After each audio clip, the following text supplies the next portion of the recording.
Locked on Jazz for the, 3rd of January. It's 2022. The Jazz fall to the Warriors. You didn't have Draymond or Klay Thompson. How concerned should we be? The Jazz are 1-4 against the home court teams of the NBA playoffs, but a 41-point quarter should give us some hope. Plus, we get ready for the Pels. It's all coming up on today's edition of Locked on Jazz.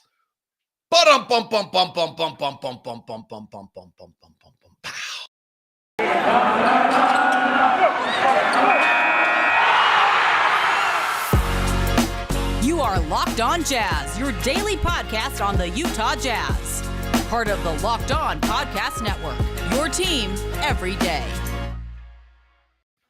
Hi, I'm David Locke, radio voice of the Utah Jazz, Jazz NBA insider. This is Locked on Jazz, your daily podcast on the Utah Jazz, giving you insight, expertise, geeky numbers, and hopefully making it way better to be a Jazz fan each and every day. Thank you very much for making us your first listen of every single day. We are free and available on all platforms. If you're watching on YouTube, you can push that button that's right over here and subscribe. You can also hit that bell that tells you and notifies you whenever we go live or drop an episode. Appreciate it if you do that. Hope you're doing great. Happy 2022. Our opening listeners today are from Greece and from Saudi Arabia. Special thanks to Salt City Swagger for the championship belt back there. So I thought I'd drop that up there and have it well done. We'll probably go to the Locked On at some point here as well. But all right, so the Jazz lose to the Warriors. You know, to stay consistent, I didn't think it was a great litmus test when the night started. I wasn't one of those who was like, oh, this is going to tell us whether the Jazz are better than the Warriors, or the Warriors are better than the Jazz. But I will say, you lose to the Warriors who don't have Draymond Green and Klay Thompson, and you're at home, doesn't feel great. Now, rest advantage is a massive issue in this league right now. Teams with a rest advantage are winning 65% of their games, and they actually win more on the road than they do at home. And for two teams to be pretty even, which I think the Jazz and the Warriors really are, and I think the Warriors are generally unflummoxed by being on the road, then you end up and then you look at these things, then all of a sudden that rest advantage, I think, has a pretty big issue. I think it has an impact in that game. And if you look at the shooting numbers on this game, the shooting numbers were pretty dramatic. Of the difference between what the two team shots, who made open shots, all of those kind of things. It was, the Jazz had a good third quarter, but the Warriors do some pretty fabulous shooting things in this game to win them this game. And I think it's worth addressing right out of the top and saying, and then we'll move past it, that I do think that there's something, I would say that there's something to the rest advantage aspect of this game, and I think there's something to just getting hot shooting. The Warriors were 10 of 17 on long twos, which is a lot.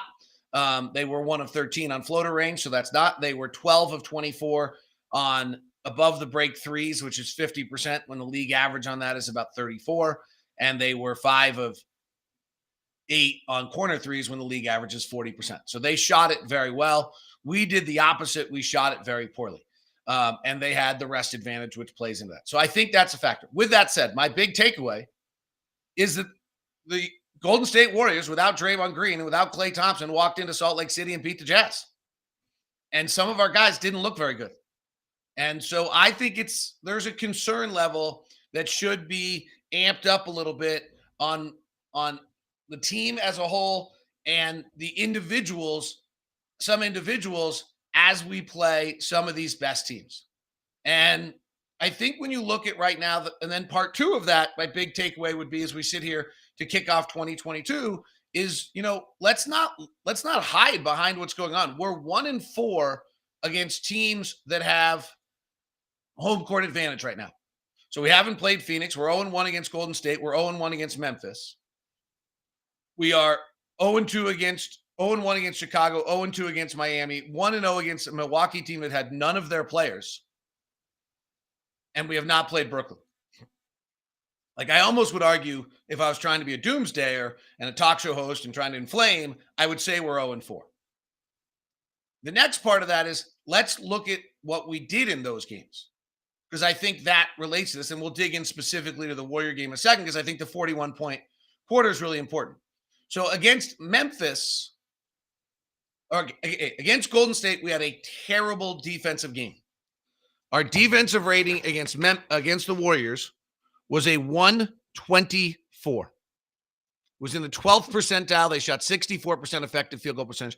I think they were relatively, as we just said, fortunate with their shooting in some of the things that they did. We walked down to the Memphis game, which was the last time we had played a team. We lost on that final kind of buzzer beater. Again, a very poor defensive game. In the 17th percentile of all defense, our offense was a 119. Let's go find Miami. We lose 111-105. Again, a not very good defensive game. We're in the 34th percentile, and this time we didn't have a very good offensive game either. So in our 3 games so far that I've shown you, we're in the 34th percentile defensively against Miami. We're in the 17th percentile against Memphis, and we're in the 12th percentile against Golden State. The other 2 to look at are our 2 Chicago games. We lose 99-107 to Chicago. In that game, our offense doesn't show in the first one. In the second one, we're at Chicago. We're in the 15th percentile defensively. In the offense, defensively, we were pretty good, 102.9. We're in the 73rd. And then the last one would be, I think I missed a Miami game in there. Our second Miami game, we lose. Our offense is great. It's a 126.4, but our defense is a 129.7 in the 6th percentile. So, and I'm not counting Milwaukee. So you can call me that. You could claim that I'm being, honestly, that Milwaukee team that wasn't a realistic Milwaukee team, right? Like, let's be clear. Our defensive rating in the I guess we're 1-5, not 1-4, 1-5. Our defensive rating in the games against elite teams is a 124 in the 11th percentile, 121 in the 17th percentile, 114 in the 34th percentile, 102.9, very good, and a 129.7. That jumps out to me. That's problematic to me. Not that we lost to the Warriors, but that our defense right now has not found an answer against good teams. Now, these aren't all actually great offensive teams, which is what's interesting about this. If you kind of walk us through how we're playing against the best offensive teams, I actually think we would probably come out a little bit better. And so maybe it's just picking, but some of it's that if our offense isn't as good, our transition defense gets exploited. The best offensive teams in the NBA right now are us, Atlanta. We actually played pretty well. Charlotte, Chicago, who we actually played very well defensively against. Milwaukee, who we didn't really face. Phoenix, Golden State. So it's actually interesting. There's something to this, that it's not just that they're the great offensive teams. It's just that they're good teams. And somehow they're either particularly well prepared, or our offense isn't quite as good in those games. And so then we get caught in transition more. I'm not entirely clear what it is, because it's not just that they're good offensive teams. It's that they're good teams overall. But we have really struggled defensively in those ball games. And that's, lost to Golden State, lost to Memphis, 2 losses to Miami, and a loss to Chicago. In all but one of them, we end up having a hard time defending. And that jumps out to me. And if you look at the Warriors game, and we kind of break down what happened in the Warriors game, as we often do, by quarter, because I think it's a telling aspect. And now some of this is how bad we were with Rudy Gay at the center, and we've probably got to address whether or not that idea that was so much a part of it. The first quarter of the game, our defensive rating is a 107. Our offense is an 89. We just couldn't score. In the second, and we didn't execute. The game plan was that they had to get in the middle and attack. They were big, they were long, they're physical. The Warriors are perfectly constructed.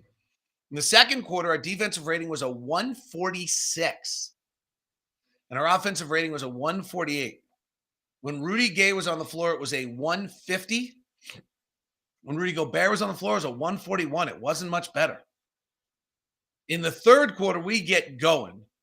We have a defensive rating of an 85, an offensive rating of 164. We're brilliant.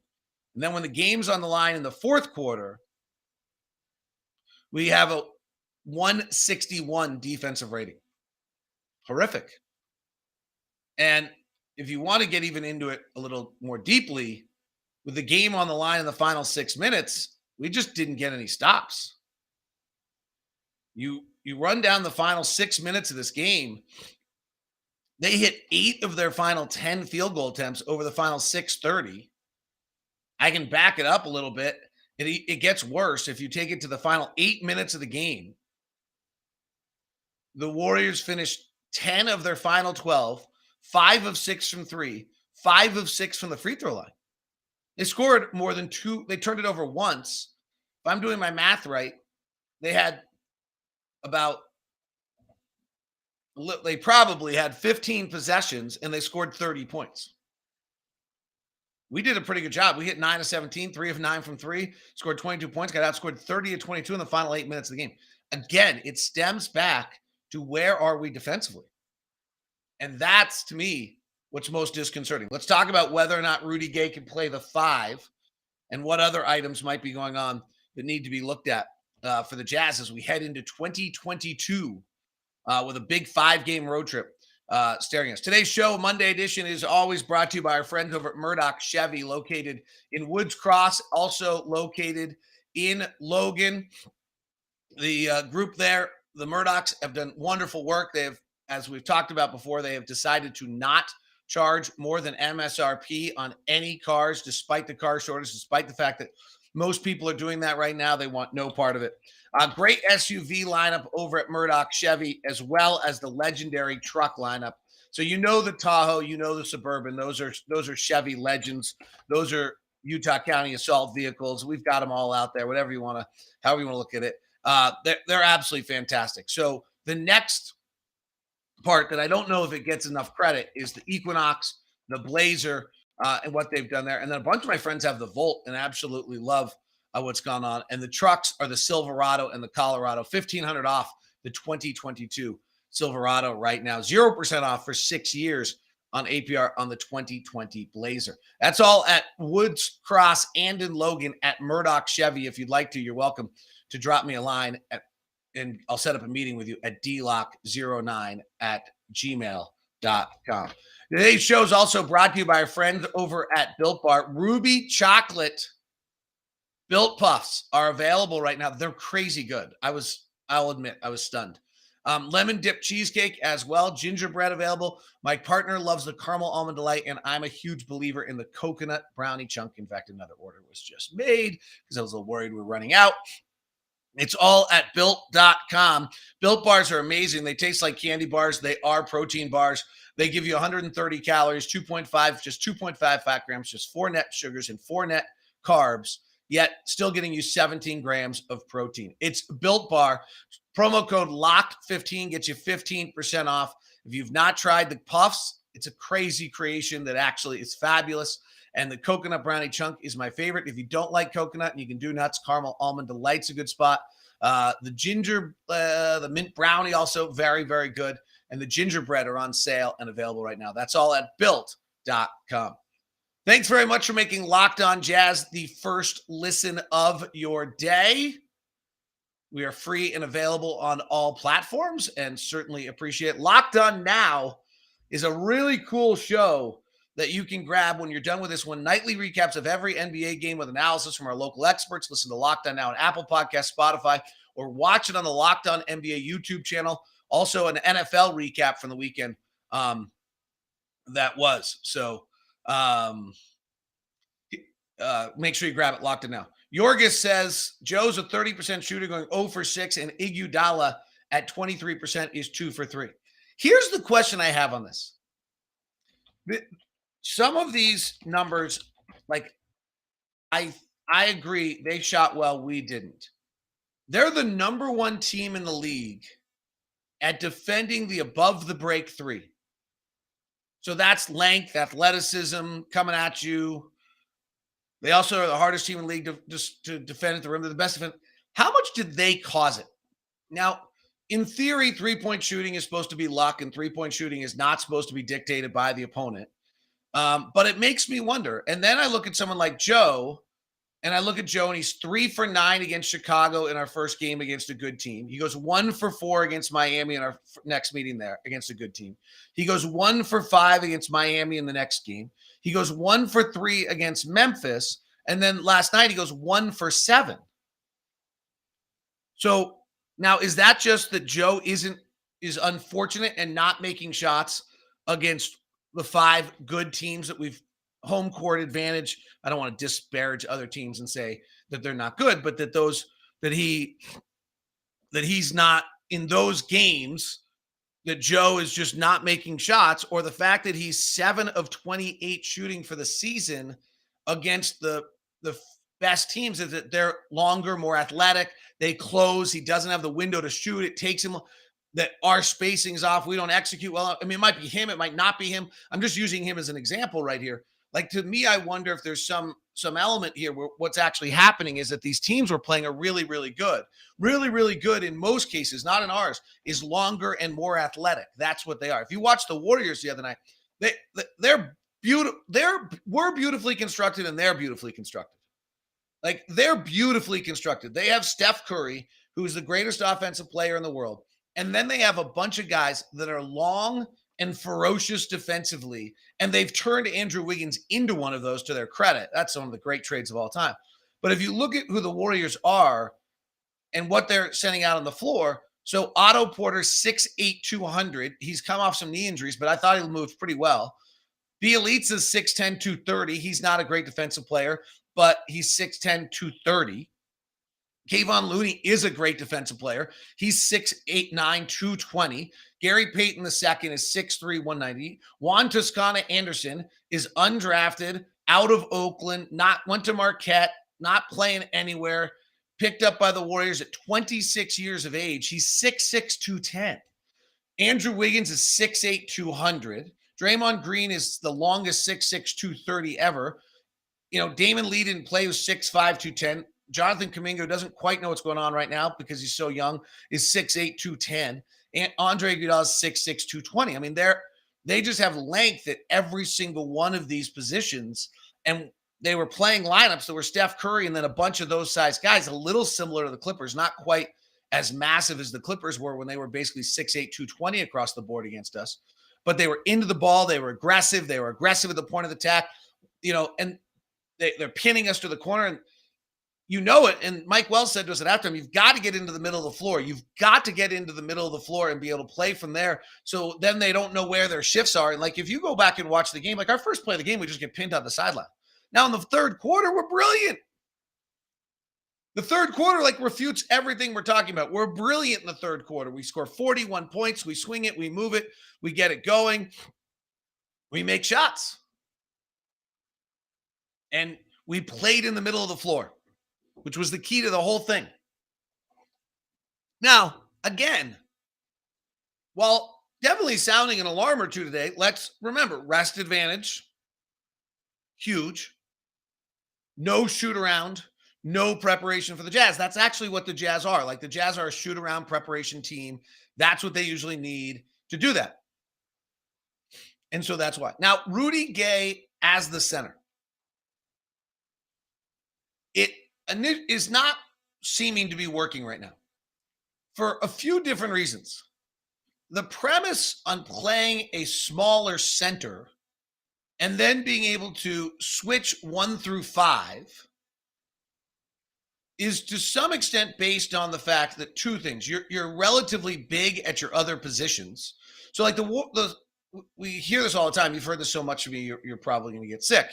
But they did not go small.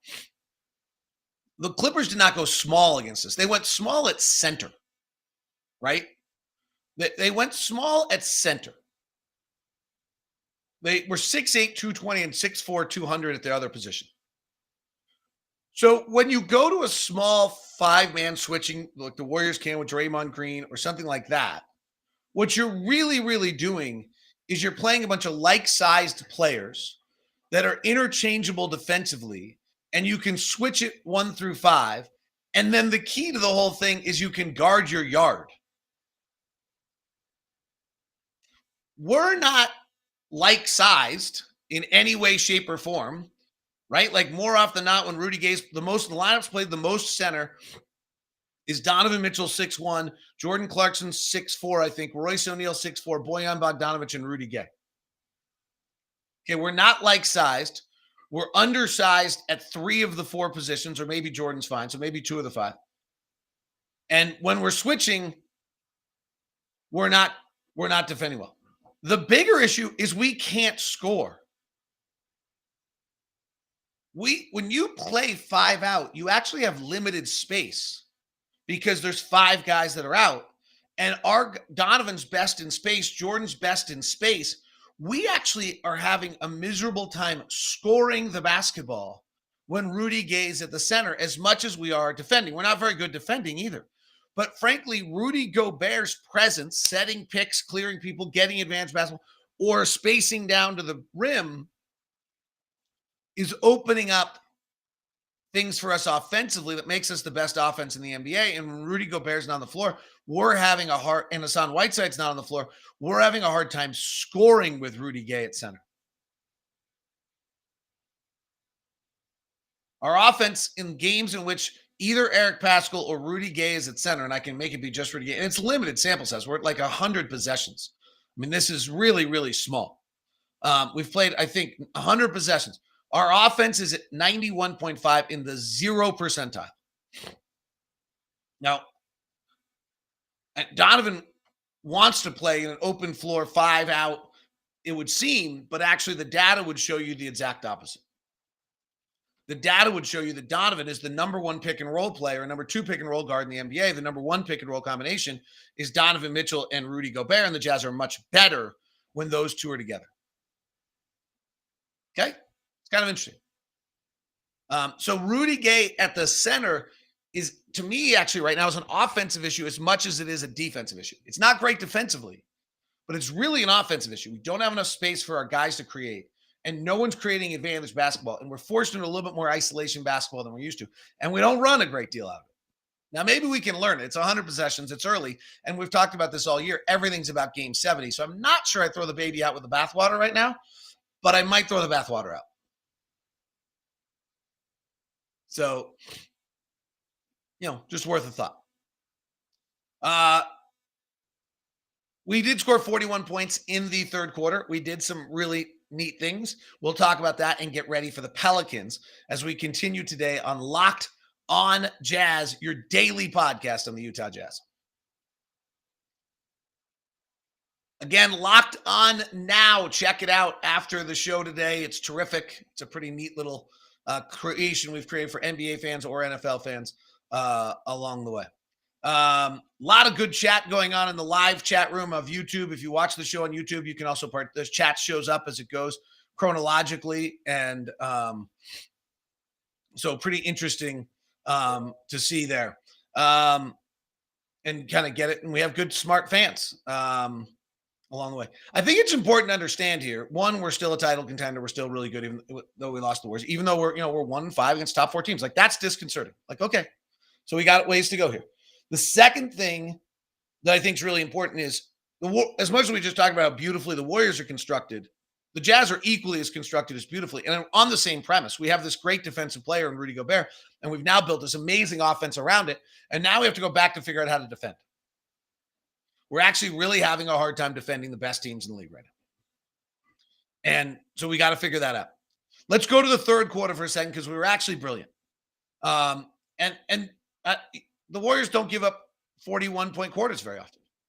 And so what did we do in that quarter that can be replicated? First is Mike Wells talked to us about this at halftime. We got the ball to the middle of the floor, which was just a huge, huge part of what we had to do to be successful.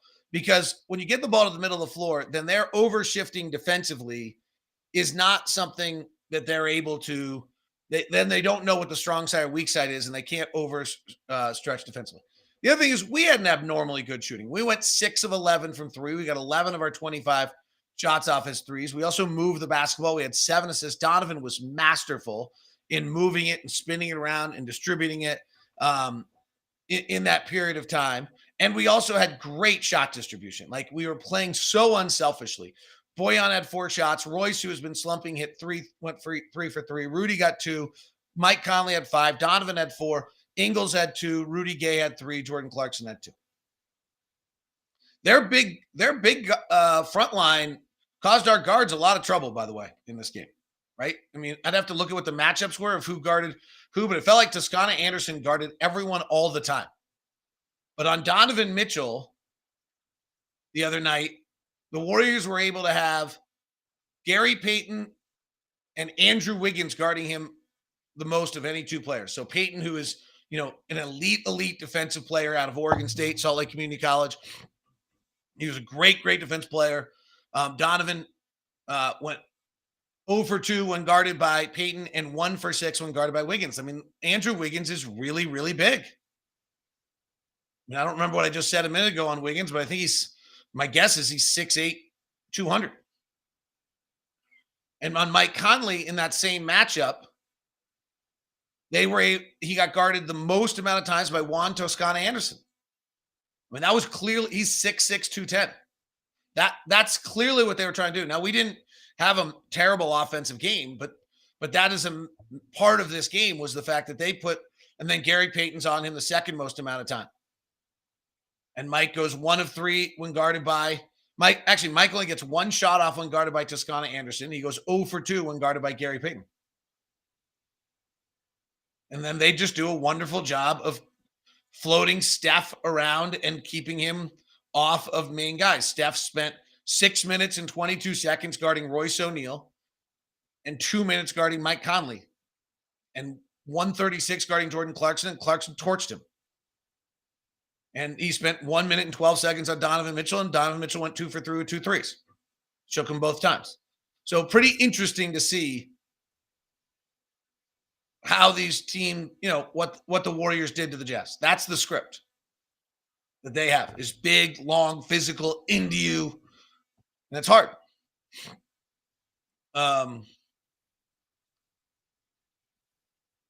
XR says, it feels like Dennis Lindsay swung the roster pendulum all the way towards shooting, and our perimeter defense has really struggled. Well, I think that's true. I don't know I don't know that's a problem. And our transition defense is basically Euro fouls. What happens when they take that away? That's a great question. But our problem is our transition defense is our guard line is so small that if Mike and Donovan are back, there's still just a lot of air for people to see to go. Right? That's the problem on the transition defense.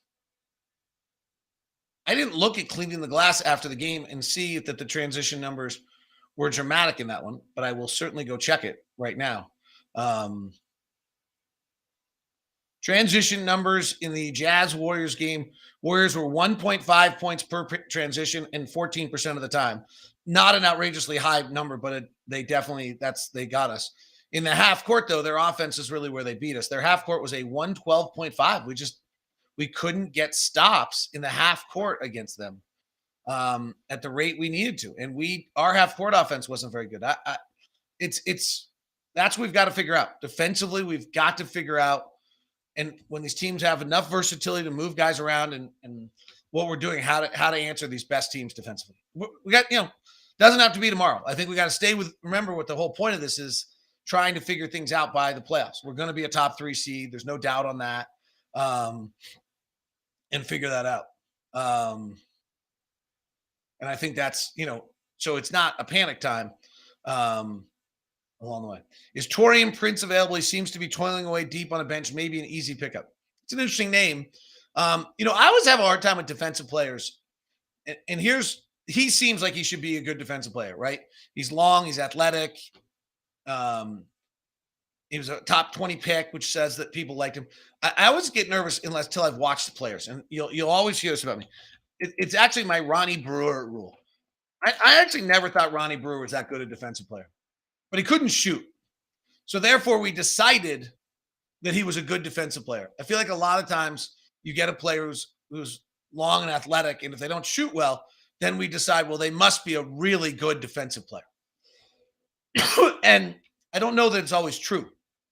Taurean Prince is in Minnesota this year and not playing much. He's shooting 31% from three. Last year, he shot 42. He's all over the map. He's a career 37% three-point shooter. If your data and your background says that, and he went to Baylor, so he definitely fits everything we ever would sign, that he is actually a good defender. He fits 6'7", 220. It's a great name to throw out there. All right, Pelicans tonight. I think I've covered what I was going to. Pelicans, let me look at my notes. Third quarter, shot making, Jazz versus good teams. I thought it was interesting that Quinn talked about Draymond as the MVP. I mean, indirectly, what you're really doing is talking about Rudy as the MVP there. But I thought that was really interesting and appropriate. I mean, these guys like Draymond and Rudy deserve to be talked about as MVPs, not just the guys that score the most. It's a two-way game. Ingram is questionable tonight. We'll see whether he goes or not. He's averaging 23 points a game. Valanciunas is questionable tonight. Expected to see him go tonight. He plays. He's averaging 19 points a game. Devontae Graham, who killed us on the game winner last time, is averaging 14. But they're not good. They're the 27th ranked offense. They're the 24th ranked defense in the NBA. We should be able to take advantage of that in all sorts of manners. They've gotten, after a miserable start, they showed some flashes of being better. And then, somewhat as everybody else has been, they've got hit by COVID. And so they kind of lost their vibe. They had it going for a tiny bit. They lost their last one out 136-113 to Milwaukee. But if you look at their season and the way it went, they started 1-12. Then they kind of got it back together and got to 12-21. So if you look at that, they've been 500 for a while, and then they tripped up against Oklahoma City in a game they probably shouldn't have lost. They lost to the Cavaliers and lost to the Bucks. But so they, since they started the year 1-12, they're 12-11. So we're playing a 500 team. But they've still been kind of floating in and out of where they should be. Their loss to the Thunder, they certainly were shorthanded. Brandon Ingram played 8 minutes, then turned his ankle and didn't play. And Valanciunas was out because of COVID. So, this is a game we should win. They're 29th in the league offensively in the half court. If we can keep them out of transition, we should be good. They're the number one defensive rebounding team in the league. So it'll be interesting to see if we can get any offensive glass action tonight. All right, that wraps us up. That is Locked on Jazz today. Thanks very much for tuning in. Great job in the chat room. Have a wonderful day. Now go listen to Locked